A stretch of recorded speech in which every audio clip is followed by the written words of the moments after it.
शुभ सकाळ सर्वांना. कशा आहात सर्वजण? तर मस्त मजेतच असाल तर चला माझ्या नवीन एका ब्लॉगमध्ये तुमचं सर्वांचं स्वागत आहे. झालेली आहे सकाळची सुरुवात, चहा पाणी झालेलं आहे तर, आणि खूप छान असा बाहेर पाऊस पडत आहे. गरमागरम मटणाची भाजी भाकरी मस्त असा छान असा बेत आहे.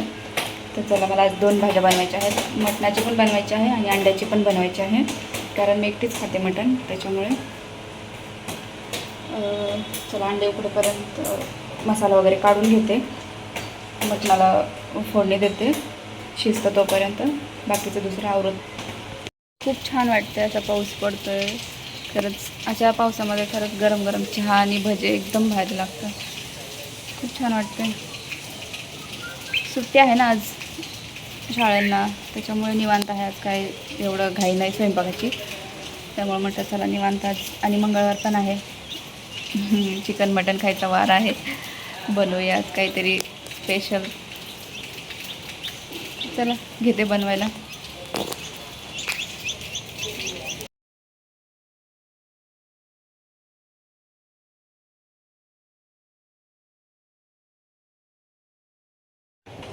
इथं कांदा खोबरं सगळं भाजून घेतलेलं आहे. आता इथं मटण शिजायला टाकते आणि मग अंड्याची भाजी बनवून घेते. नाही, मिक्सरमधून पहिलं मला मसाला काढावा लागेल, मग अंड्याची भाजी बनवून घेते आणि बाकीचं दुसरं करायला सुरुवात करते. चला कांदा खोबरं चांगलं बारीक कट करून घेतलं आणि भाजून पण घेतलं. मटणाला फोडणी देईपर्यंत थोडंसं थंड पण होतं.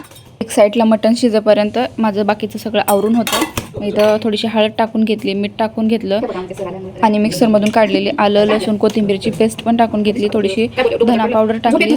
मी एवढंच टाकत असते मटण शिजायला टाकताना, बाकी दुसरं काय नाही टाकत. कुकर ठेवून घेतलं, थोडंसं तेल टाकलं आणि एकदम बारीक कट केलेला कांदा टाकून घेतला. कांदा छान असा सोनेरी सोनेरी होईपर्यंत चांगला परतून घ्यायचा. खूप छान लागतं अशी भाजी. मी तर अशीच बनवत असते. कांदा चांगला सोनेरी झाला की मग लगे मटण टाकून घेतलं आणि छान असं हलवून घेतलं व्यवस्थित. असं कांदा खोबरं जे भाजून ठेवलेलं होतं ना, ते चांगलं असं थंड झालं आणि मग लगेच मिक्सरमधून काढायला घेतलं. कांदा खोबरं, थोडेसे धने डाळ्या, खसखस आणि थोडेसे तीळ. खूप छान लागते याच्याने भाजी. खूप एकदम टेस्ट भारी येते, हॉटेलसारखी टेस्ट येते. तर इथं पहिल्यांदा अंड्याची भाजी बनवायला घेतली मी. म्हटलं पहिले अंड्याची भाजी बनवून घेऊ, मग नंतर आपल्या भाजीला लागू. मग एक साईडला मटण शिजतं आणि लगे इकडे अंड्याची भाजी पण होते. मग इथं छान असा मसाला परतून घेतला. छान तेल सुटेपर्यंत छान मसाला परतून घ्यायचा. कोणी कोणी ना डायरेक्ट गॅसवर कांदा आणि खोबरं भाजतं, त्याच्याने ना चव एवढी व्यवस्थित नाही येत.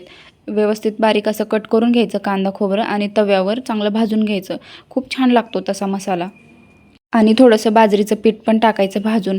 आपण जेव्हा कांदा खोबरं भाजतो ना, तेव्हाच लगेच बाजरीचं पीठ भाजून घ्यायचं सेपरेट त्याच तव्यावरती. खूप छान लागतं बाजरीच्या पिठाने. अंड्याची भाजी असो मटणाची भाजी असो खूप छान लागते, खूप टेस्टी लागते.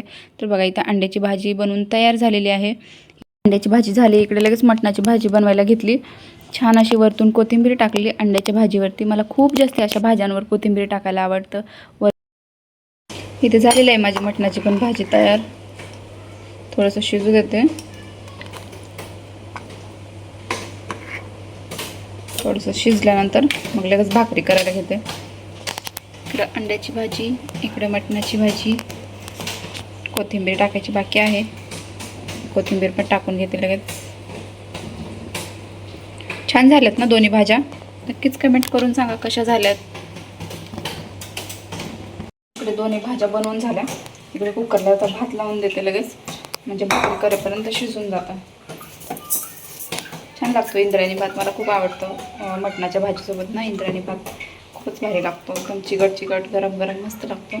ते इंद्रायणी भात लावत आहे. मला ना इंद्रायणी भात खूप आवडतो. मटणाच्या भाजीसोबत अंड्याच्या भाजीसोबत खूप जास्त आवडतो. मोकळा पण बनवत असते कधी कधी, पण मला त्याच्यापेक्षा हा इंद्रायणी भात जास्त आवडतो. भात टाकून घेतला एक साईडला. कांदा आणि लिंबू कट करून घेतात म्हणजे भाकरी झाली. छान असं हॉटेलसारखं कापते कांदा, छान वाटतं खायला पण.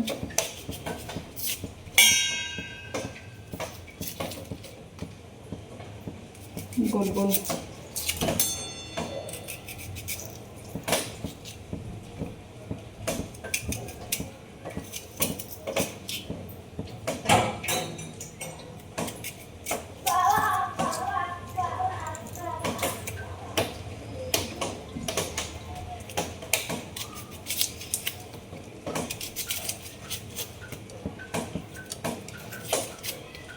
तिखट आहे कांदा खूप.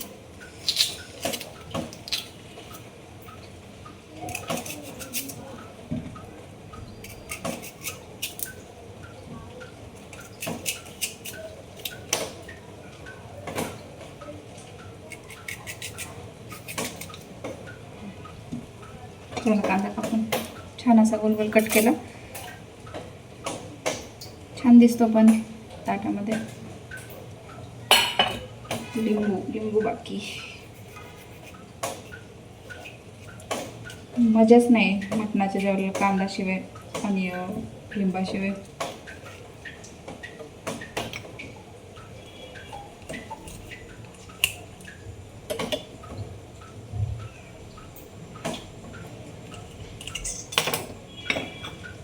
कांदा लिंबू कट करून बाजरीच्याच भाकरी टाकाव्या लागतील आज, कारण ज्वारीचं पीठ संपलेलं आहे. पावसामुळे ना काल दळायला नाही गेले. चला, मला ज्वारीची भाकरी आवडते पण ठीक आहे, बाजरीची पण खाते कधी कधी, आज काय नाही खात नाही असं. बाजरीची भाकरी काय मला एवढी जास्त आवडत नाही, पण एखाद्या वेळेस खाते मी. असं काही नाही की आवडतच नाही असं नाही, पण खाते एखाद्या वेळेस. ज्वारीचं काय झालं माहिती आहे का, दळण आणायचं होतं पण खूप पाऊस येत होता म्हणून म्हटलं जाऊ द्या, मी एकटीच तशी ज्वारीची भाकरी खाते. घरात 5-6 जण लोक आहे, पण त्यांच्या खाण्याच्या पद्धती लय वेगवेगळ्या सर्वांच्या. बघा, ज्वारी जर असते ना तर मला ज्वारीची भाकरी, बाजरीची भाकरी, भात, 2 भाज्या एवढं सगळं बनवावं लागलं असतं. आणि काही नाही, मला आवडतं असं सर्वांसाठी सगळं बनवायला, खूप छान वाटतं. इथे माझं सगळं स्वयंपाक झालेला आहे.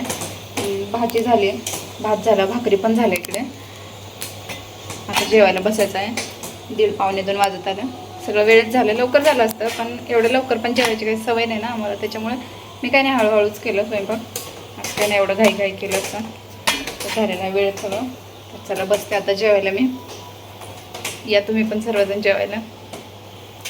व्हिडिओ आवडला असेल तर व्हिडिओला लाईक, शेअर, सबस्क्राईब करायला विसरू नका. चला बाय, भेटू नंतर एका ब्लॉगमध्ये.